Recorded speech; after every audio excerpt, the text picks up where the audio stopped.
We are not doctors. Nothing in this podcast should be taken as medical advice. Consult your physician before starting any workout routine. This is the Martial Heart Podcast.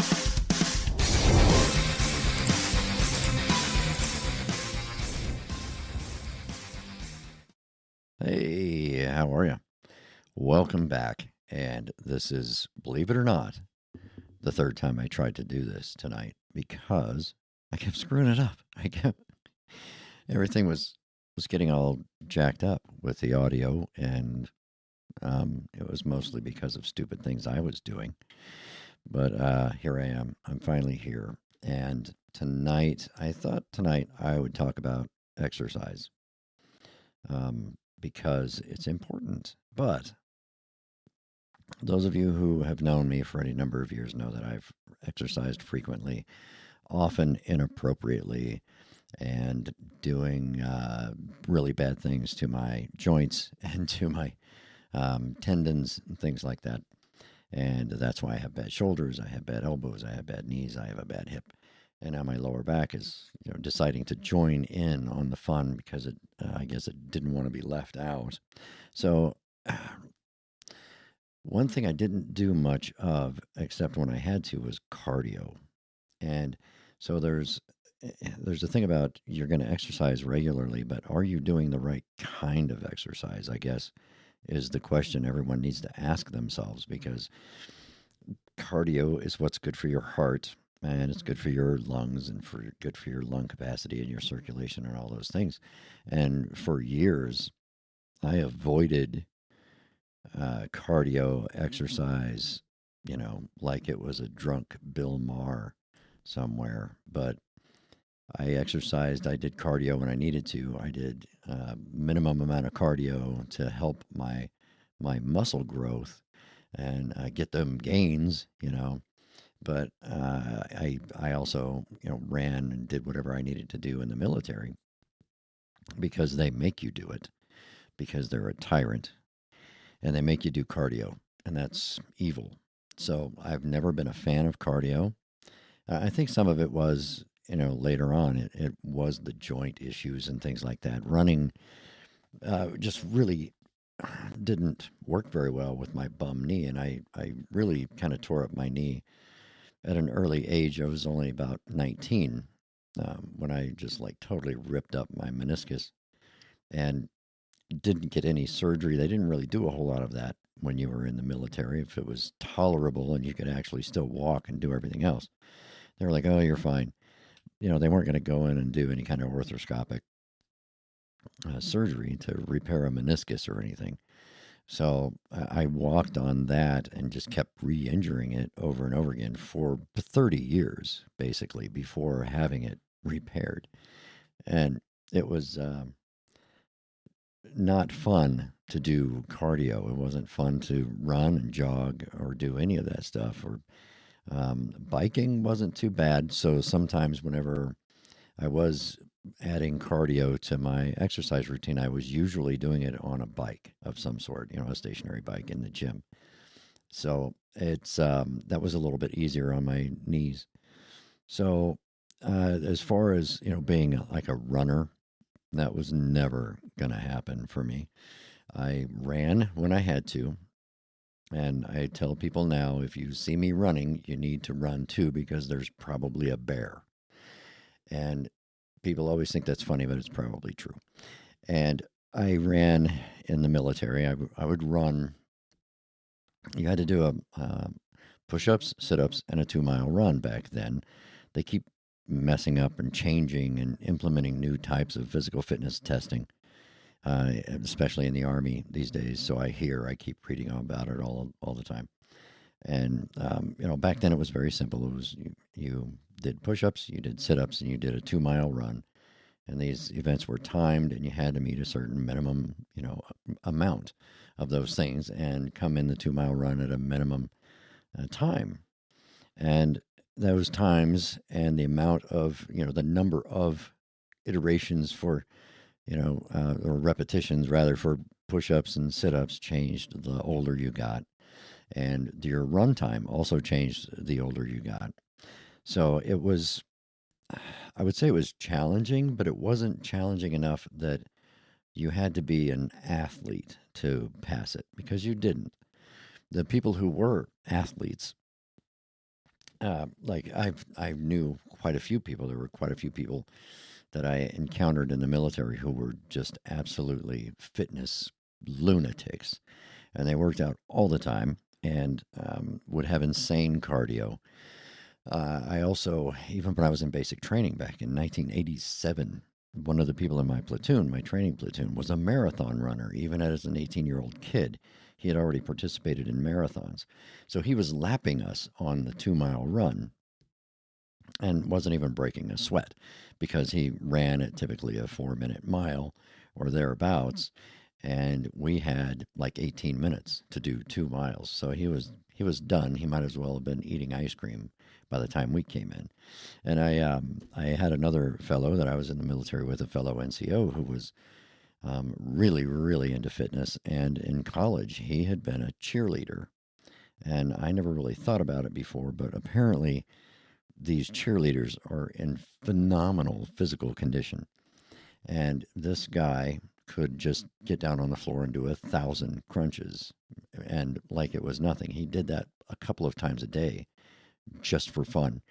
And but when we did the run, they would blow the whistle, or however they launched us. Usually it was a whistle of some sort or something stupid, and he would take off from the line at a full sprint, and he would sprint, not run fast, not jog. He would sprint as fast as he could run for the entire 2 miles, and then puke every time. He puked every time, but to him it was worth it. And he would come in at like 8.5, 8 minutes and 50 seconds, or I think the last time I did it with him, it was like 9 minutes and 2 seconds or something like that, which to me is insane. But he sprinted from the time they blew the whistle until he crossed the finish line at the 2 mile mark. And that was never going to be me. I was never envious of those people at all.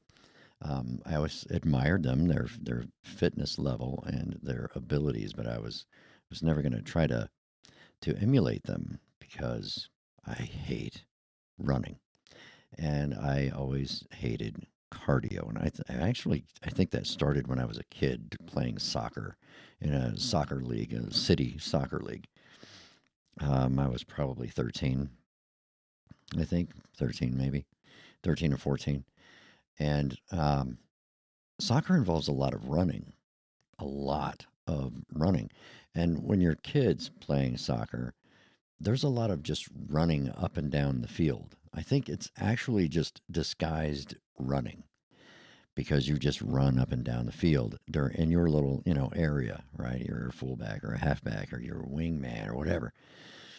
And, you stay within kind of in your little zone, but you're basically just running back and forth for the entire like 40-minute, 45-minute game. And I think it's really just a way to get kids to tire themselves out so they go home and they don't give their parents any grief because it's bullshit. Soccer is bullshit. But anyhow, a lot of running involved, so wasn't really a fan. But it was where we were. There weren't a whole lot of choices when it came to sports. So I played baseball. I played basketball too, but I wasn't good at it. I wasn't a large kid. I wasn't tall or anything. So I had to work on my jump shot and stuff because I was too short. I wasn't, everybody was just like knocking the ball out of the air whenever I would try to score. So I was like a second stringer or something on the junior high basketball team. How embarrassing is that? That's not something you tell the world when you're talking about your own physical fitness and your physical abilities. But I pretty much didn't have any. When I was a teenager, I did taekwondo. I played sports. I was really good at baseball. Baseball was kind of my sport. And baseball didn't involve a lot of running. Baseball involved running if you hit the ball, and you had to run to first base. What was that? I don't know. It's not even 90 feet, I don't think, when you're playing in junior high and stuff. But anyway, we You only had to run if you hit the ball or if you were chasing a ball. So it was sprinting for short distances, and I was good at that. I could sprint for short periods of time. That whole endurance type running, even if it was just a slow jog and stuff, I always hated it. So the fact that I hated it made me not do it, even in order to stay in shape. So I was exercising a lot, but I just wasn't exercising the right way, I guess. Now, well, I wouldn't say the right way because I was in really good shape, but I wasn't exercising in such a way that was going to strengthen and protect my heart. And that's what cardio does. So I was building endurance and strength in my muscles, but not in my heart and not my circulatory system and things like that. So I, spent decades neglecting that part of my exercise and only doing the bare minimum that I had to do in order to like pass physical fitness tests or, cut a little bit of fat when I was trying to, get ripped a little bit because I had been bulking up or whatever. Now I needed to trim down and all that stupid, you know, vanity things that, we do. And that's why we go to the gym and, but anyway, you know what I'm saying? And so cardio, that's what we need to be doing. And it's a little too late now, but what doing more cardio did for me, and this was before the heart attack, by a couple of years, because when I went back to, I guess, quite a few years, I guess it was 2019 or something, when I decided to go back to karate, and because there's a local dojo here, and it's real close to the house, so I figured I can run up there and I can go to a couple of classes a week. I couldn't lift weights anymore because I had just been in a terrible accident. And it's an embarrassing accident, but I'd fallen down a flight of stairs. And it wasn't really my fault. Somebody had mopped the floor with some sort of solution that left it slippery. And this was in the winter time. So everyone walking in was tracking in water and stuff from the sludge and the snow and the ice outside. And whatever they had put on the floor had made it very slippery, while they had also put that on the stairs. And I was there to do some work. Feet went right out from underneath me on about the second stair down. And I went tumble, tumble, tumble, boom, boom, boom, all the way down. And I had several injuries, but the worst of which was a completely separated left arm. You always say that you dislocated your shoulder, but to me, that's not an adequate explanation because the humerus of my arm was under my pectoral muscle.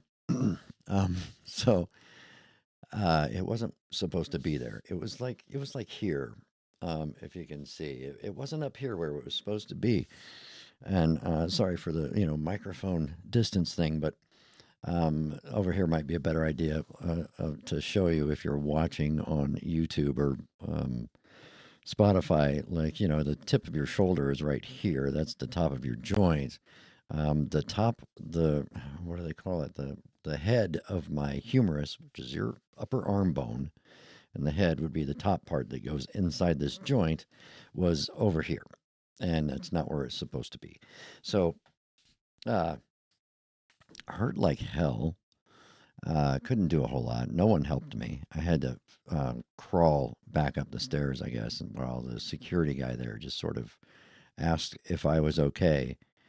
And because being a very sweet and kind person, I told him I was fine. Yeah, and a few other things, and because you guys know me by now, right?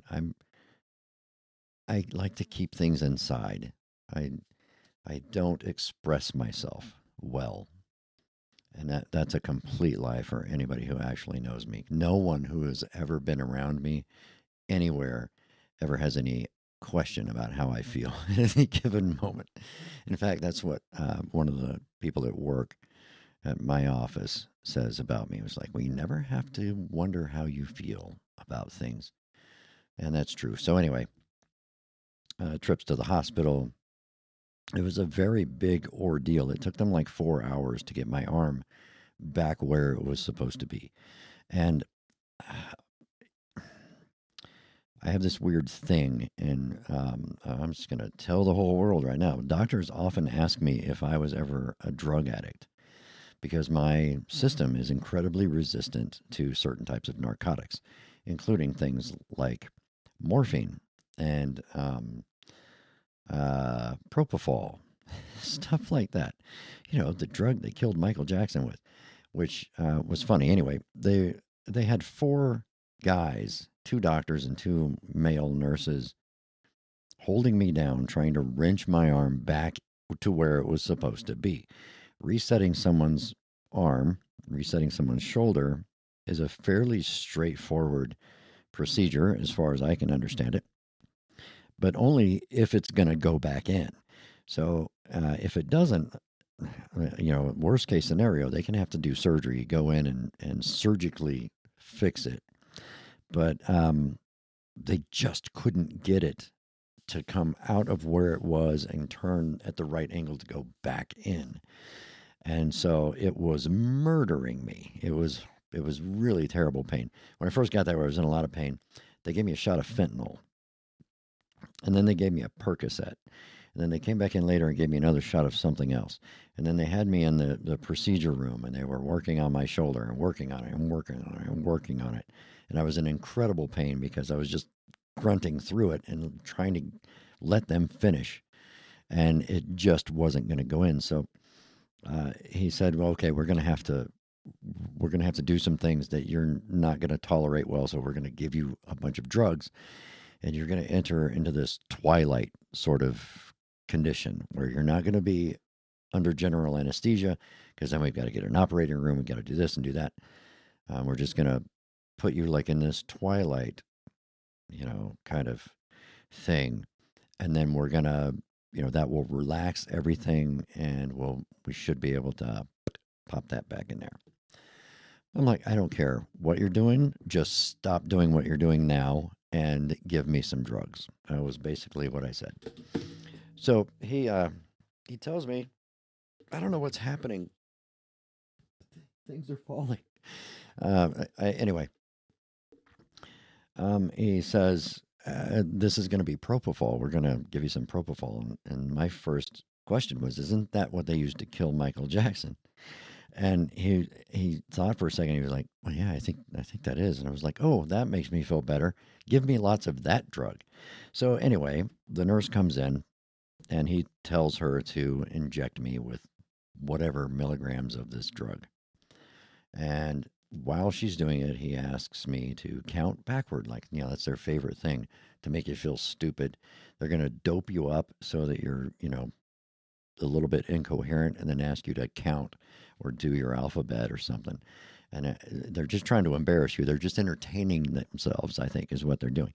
So count back from 100. Like, you're not supposed to be able to count 100 while you're being given an anesthesia. It's like usually if you reach, 10 or 15 for a general anesthesia, you're like out, you're done.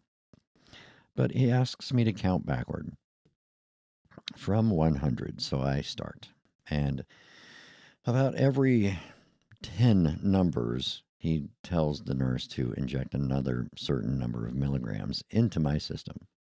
So at 70, I've been hit several times. It's a large syringe, and it's got this milky fluid in it. And, it had a lot of it. So I don't know how much it was in the syringe itself, but she would inject some, the number of milligrams that he was telling her to each time he said something. And I don't know, milligrams, might have been micrograms. I have no idea, but I'm not an expert on those things. So keep going. At 70, I go, do you want me to keep going? Is something wrong? Yeah, keep going. And he tells her to put some more drug in there. On and on and on. I get down to 30, and I'm looking at the doctor going, I don't know what you want me to do. You want me to keep counting. Keep going. And he tells her to put more drugs in me. And I get to 0. And I go, well, what would you like me to do now? Shall I recite the preamble to the Constitution, or maybe I can recite the Declaration of Independence. And I said, also, I can quote most of the dialogue from Big Trouble in Little China. At which point, another nurse who was trying to hold my hand, lovely girl, terribly misguided. So I was actually holding my hand open. I was, when you're in pain and they're trying to wrench your arm back into a socket, which they have to pull it out of a socket and then back into a socket, and you're gonna squeeze your fist because it's in pain. I was doing the opposite. I was forcing my hand open as hard as I could so that I wouldn't squeeze this little girl's hand. And anyway, so that was kind of funny. But she says, "Oh, I love that movie," and I'm like, "Really?" So we start talking about Kurt Russell movies, and I even told her, "Don't watch Bone Tomahawk. It's like it'll scar you for life and things like that." And at some point, we're just talking about different Kurt Russell movies that we enjoy, and they start wrapping me up with something. And I asked if they had finished, if they gave up or whatever, and if I was going to have to go into surgery. And the doctor said, "No, we're done." So at some point, they put enough of this drug in me so that I didn't know what they were doing to me, but I was still completely coherent. And able to have conversations with people. And I even asked, because I thought maybe I missed something. I'm like, did I go unconscious or something? And they said no. And I said, well, did I ever at least stop talking? And she said, no. I guess nothing stops me from talking, even near overdosing on propofol. So we go through this whole ordeal, and I'm fine. I'm talking, I'm moving around, and my wife comes in and everything, and I'm like, okay, let's go. And I was ready to jump off the bed and go out to the car. And the doctor comes back after a while, and he was like, he asks me this question. He was like, I got to ask you. I was like, I know this is personal, but were you ever addicted to drugs? Like asking me if I was a heroin addict and things because of the way that my body reacted to this drug that they were giving me. And he was like, I've never given anyone that much propofol and had them remain conscious before. And then he said, I can't let you leave because I gave you more drugs than I have ever given anyone in this emergency room. And now I'm afraid to let you leave. So I guess he thought I was going to OD or something later. But we had to sit in the hospital like for 2 hours after the procedure was done because, anyway. So I don't know how we got there, but that was the accident, and that was the aftermath of the accident. So when I was done, I had already been getting cortisone injections in my shoulders and things because my shoulders had gone so bad. I got injured while in the military during a training thing, and it did something bad to my shoulders. And then, it just kept getting worse and worse. And I was exacerbating the whole situation by lifting heavy things. Because there was one point I was using about 320 pounds on a bench press machine, not free weights, because I didn't have anybody I trusted to hold that much weight over my head. So it was on a machine, but that's what I was using to do my repetitions when I was working out, doing chest and tricep day. So I was just destroying my joints because, as my doctor later put it, no one needs to lift that much weight. And he said, your joints aren't designed to do that. So I was essentially just destroying myself, and I had already injured them, and I was just making it worse. So they were injecting me with cortisone, and the doctor just kept saying, I can keep doing this and eventually give you surgery, or you could just stop lifting all that heavy stuff. But when I injured my shoulder, it kind of it ended that debate right away because I wasn't going to be able to for a long time. I was told it would, because of the amount of damage that was there, damage to the rotator cuff, damage to the bicep muscle, damage to the tendons and everything else, that it would be at least a year before I could return to a normal, what I considered a normal exercise routine, that it was going to be a slow process. And there would be no weightlifting involved. So I already knew that for at least a year, there wasn't going to be any more of that. So I needed a way to stay in shape. So about 9 months into my recovery, well, I got approval from the doctor. It was okay for me to start exercising again, as long as I didn't try to lift heavy weights. I could do like resistance exercises, and I could do body weight exercises. I could go back to doing push-ups. And people who've known me for decades know that push-ups is a big thing for me. I do a lot of push-ups. I used to do a lot of push-ups, and I struggled to do a push-up at 9 months into recovery. So I had to start there. And I started with push-ups, and then it was like, oh man, hey, I made my way to 10 push-ups. And then after that, the strength started coming back fairly rapidly, and it would be like, hey, I can do 20 push-ups now. So that was like a big deal. I needed a way to stay in shape that wasn't going to involve me going to the gym and trying to lift a car.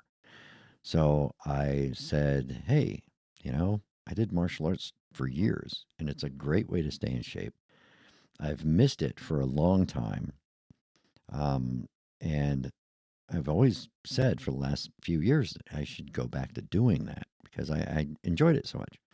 So I decided that that's what I would do to stay in shape.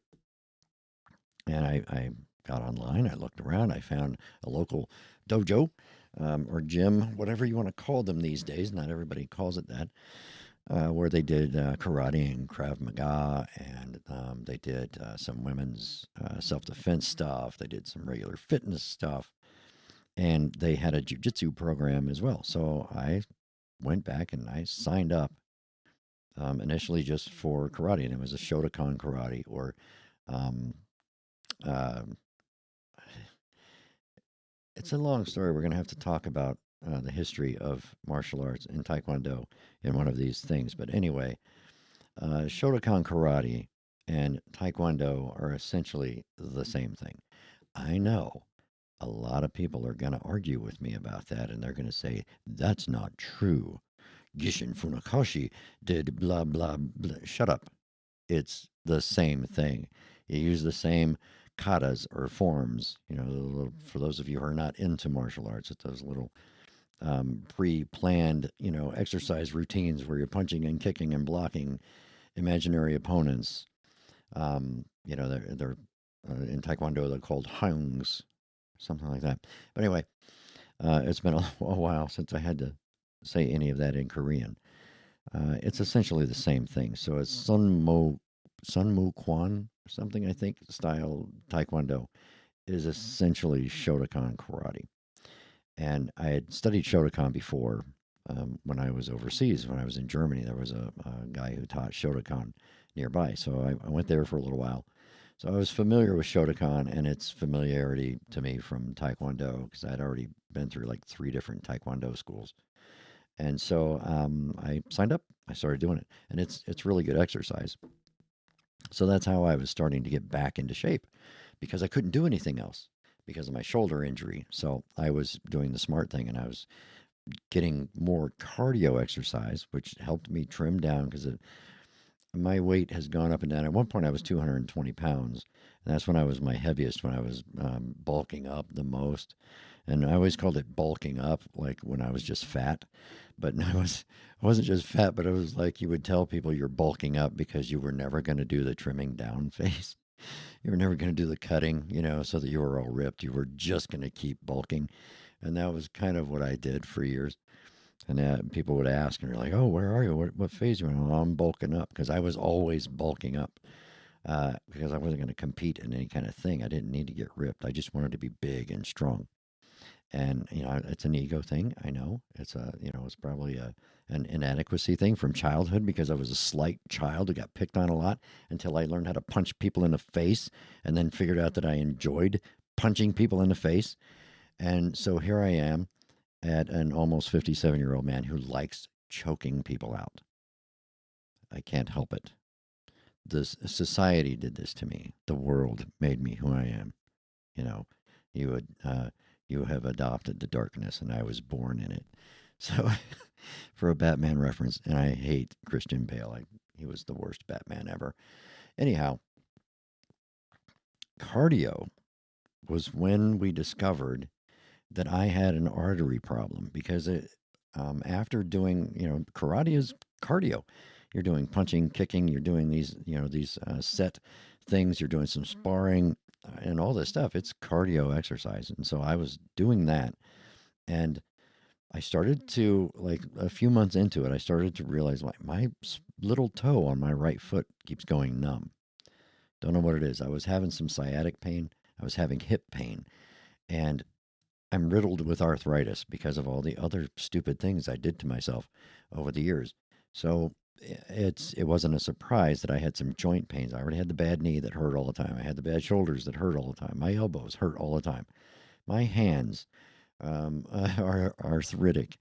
So having a toe go numb was kind of like, well, I guess this is what happens when you're this age and you have this many issues. But that kept getting worse. And then it was a couple of toes. And then it was all of my toes. And then it was like my foot would go numb. And if I didn't stop what I was doing, my entire leg would go numb. And we couldn't figure out what that was. So going back and forth to the doctor, and they're like, we think it's a sciatic issue. It's pinching a nerve, it's cutting off blood or whatever, So they kept sending me to get an x-ray or get this or get that. And they sent me to a physical therapist and, an ortho guy. And the ortho guy is like, there's nothing wrong with your lower back. Yeah, I had arthritis. He's like, you have arthritis there, but I don't see anything that would explain what you're going through right now. And so they kept sending me back and forth. And they even made me go through physical therapy. And I did like 12 sessions of physical therapy for a lower back problem that I didn't have. And it just kept making my problem that I did have worse. But the issue kept progressing and it kept getting worse and worse. And it was like it was spreading. So finally, they sent me for a CT scan with contrast. Well, I take that back. First, they did what's called an arterial Doppler test or something. I forget what it's called. I thought it was that, but they put blood pressure cuffs on you all over the place, like upper arm, upper leg, lower leg, and then this machine inflates them at different times and studies the results. And it's basically testing your blood flow throughout your body. And that detected that I was having a reduced blood flow to my right leg, specifically my lower leg. And so that resulted in being sent for a CT scan with contrast where they could look at my arteries. And so they only did the lower body at that point. And my femoral artery in my right leg was completely blocked. So we discovered that I had peripheral artery disease. Your peripheral arteries are down in your lower body. They go through your hips and, your pelvic area and then spread out. And anyway,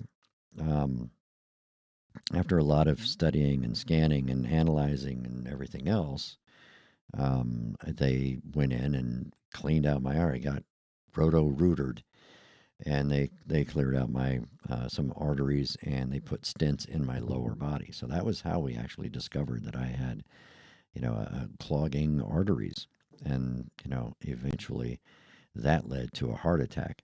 So I suppose if I had been doing cardio like I should have been in order to keep my heart healthy, we would have discovered that I had this artery problem a lot sooner because I would have had those symptoms a lot sooner, and I maybe wouldn't have had a heart attack because we could have caught it before that happened. So when we talk about are we exercising the right way, not only to protect our body and strengthen our heart and the rest of us, but in order to know what our condition is on the inside. Most people, I say most because I think it is actually most people work out because they're concerned about the way they look on the outside. They're not so concerned about what's happening on the inside. Yeah, they want to have a strong and healthy heart and lungs and all that other stuff, but it's the result that they get externally is kind of the motivation for a lot of people who go to the gym. And this because of all the TikTok videos and all the times that people are in the gym staring in the mirror instead of lifting that weight. That's probably not enough weight to accomplish what they're trying to do. Anyhow, onward. They should all be doing more cardio, but strengthening your heart, keeping your heart healthy, that's what cardio is going to do. That lifting those weights isn't going to do that at all. It doesn't do anything for your endurance and for your cardiovascular health. Especially if you're lifting heavy weights. I mean, if you're lifting light weights and doing like circuit training or something, that's different. If you're doing like, what's that weird, stupid thing they do? I don't know, it's like a cult. CrossFit. If you're doing CrossFit and stuff, that's resistance exercise with some weights and stuff like that. That's different because that's kind of cardio anyway when you're doing circuit-like training. But if you're just going in there and pumping iron because you're trying to get big and strong, you're not doing anything for your heart. You have to have cardiovascular health. You have to get cardio in. And they recommend a minimum of 30 minutes a day, 30 minutes of cardio exercise a day. Hardly nobody on the planet gets that, because the only people who get 30 minutes of cardiovascular exercise every day are people who are doing it on purpose. You don't accidentally get 30 minutes of good cardio in. So you have to be going to the gym, getting on the treadmill or jogging or whatever it is you're going to do. You're going to do aerobics. People still do aerobics. I don't know. It was fun to watch on TV in the 80s, but I don't know if people still do it. So, because I see everybody doing yoga now and riding on ellipticals and stuff. I don't know if aerobics is still a thing, but it should be. And they need to bring back those little leg warmer things and the tights, because that was when things were cool. But not rat tails and not, anyhow, I digress. So get in there, get your exercise, get real exercise. You have to take care of your heart.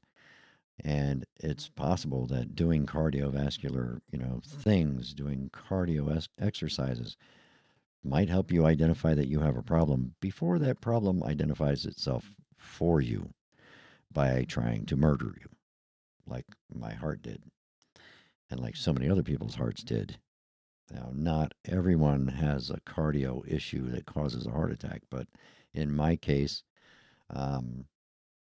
cardio would have identified my problem a long time before it did, because I wasn't doing any cardio. When I started doing cardio, that's when we discovered that I had an arterial issue, that I had peripheral artery disease. And that's when we went, oh, I wonder what's going on in this part where the heart is. Because if my arteries down there were clogging, we had to assume that they were clogging in other places too. And they were. And we didn't catch it before it tried to kill me. So that's my advice for you. Get out there, do some exercise. Cardio exercise. Work that heart. Keep your heart strong and healthy. Let the young people worry about how they look in the mirror, because they can't, they can't fight or anything anyway. So, they're just going to have to look good. Let them look good, but make sure you take care of your heart. And that's all I'm going to say. So you learned a lot tonight about me and about stupid things that I've done to myself over the years, and stupid injuries I've had. But in the long run, going back to karate class helped me figure out that I had an artery issue and that something was going to have to be done for it. And so, I don't know, go to karate class. Jiu-jitsu is good too. Jiu-jitsu really upped my cardio. So doing karate and jiu-jitsu is a good combination. And, maybe prevent yourself from having a heart attack like me. I'll catch you next time. Not sure if this is going to be posted tonight. It's a Wednesday night, and it's getting late. I probably won't post it until tomorrow, but I'll catch everybody later. Take care of yourselves. Good night.